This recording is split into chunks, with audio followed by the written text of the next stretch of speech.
తాను జూబ్లీహిల్స్లో తప్పకుండా పోటీ చేస్తా అని విష్ణువర్ధన్ రెడ్డి స్పష్టం చేశారు. మా నాన్న కాంగ్రెస్ పార్టీ కాబట్టి మేమంతా కాంగ్రెస్ పార్టీలోనే ఉన్నామని, అవసరమైతే రెబల్గానైనా పోటీ చేస్తానని అన్నారు.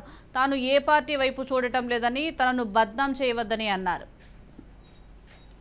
పీజీఆర్ గారు కూడా ఆల్మోస్ట్ 30-40 ఇయర్స్ నుంచి హైదరాబాద్లో కాంగ్రెస్ని బలం చేశారు. మేము కూడా ఎక్కడ పోకుండా ఎట్లాంటి కాంగ్రెస్ పార్టీ డెడికేట్గా ఎన్ని ఆపర్చునిటీస్ వచ్చినా మేము అది చేసి కాంగ్రెస్ పార్టీకి ఉన్నాం. రాబోయే రోజుల్లో కూడా మేము ఉండాలని అనుకుంటున్నాం. కానీ కాంగ్రెస్ పార్టీ ఈ విధంగా చేస్తాం మేము ఎప్పుడు కళలో కూడా ఎక్స్పెక్ట్ చేయలే. నాన్నగారి పార్టీ హైదరాబాద్లో అనే ఒక భావనతో మేము ఉంటుండే.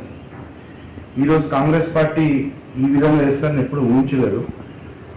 సరే ఏదున్నా కూడా నా కార్యకర్తలతో వాళ్ళతో డిస్కషన్ చేసి ఫర్దర్ ఫ్యూచర్ ఎట్లా అని తప్పకుండా ఈ ఎన్నికలు అయితే మేము కొట్టాడాలి, తప్పకుండా ఎలక్షన్లకు పోవాలి. బ్యాలెట్ బాక్స్లో బ్యాలెట్ విషయంలో నా పేరు ఉండాలి. కాబట్టి డిసిషన్ అనేది నా కార్యకర్తలు చెప్పి నేను చేస్తాను.